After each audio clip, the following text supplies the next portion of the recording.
Acupuncture is an integral part of TCM and cannot be separated from Chinese medicine theory. The practice of acupuncture, as you may have heard, involves the insertion of ultrafine needles into specific points on the body to achieve a certain therapeutic effect. There are 670 standard acupuncture points which cover the body from head to toe.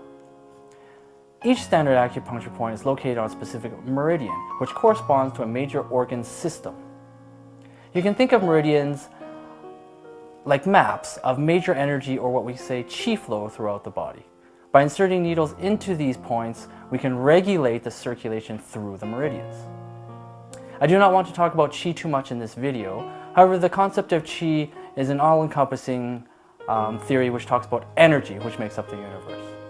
And so this is a very, very complex theory which includes everything from the formation of the solar systems to life on this planet. In reality, both organic and inorganic matter is all made up of different manifestations of this qi energy. Like the law of conservation of matter and energy states, matter and energy cannot be destroyed or created, but it can be converted into different forms. Thus, all living things are composed of solid matter and this free-flowing energy. It is this energy which drives the different functions that the body requires. As the field of quantum physics has shown, energy is a much more powerful entity than matter itself. Our most advanced tools in modern medicine rely on energy such as CT scans, MRIs, and ultrasonography.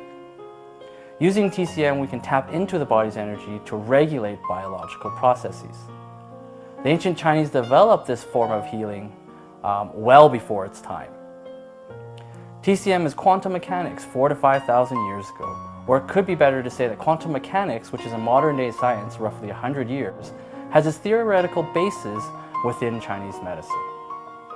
The most common question I'm asked is, how does acupuncture work? It's hard to describe acupuncture solely in terms of Chinese medicine theory, as most people do not have experience with Chinese medical philosophy. Instead, I like to describe acupuncture as a means of the body to stimulate and regulate its own function. How is this possible? You can think about acupuncture as a strong signal to the brain, which suggests to the brain that a certain area or a certain function within the body needs immediate attention. The human brain is extremely busy, with roughly 85 billion to 17 trillion synapses or firings per second. This is a lot of information being transmitted in an extremely short period of time. As a result, signals may be lost and biological pathways disrupted. Acupuncture can focus the brain's activity by giving it specific coordinated signals. The type of signal given will depend on what needs to be addressed. This is why acupuncture is an extremely dynamic form of healing and is able to treat a broad spectrum of conditions ranging from pain to infertility to sleep to stress.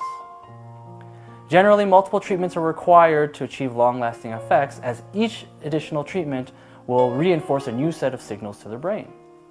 To ensure that the brain is receiving the proper information, different point combinations can be applied to meet one's needs.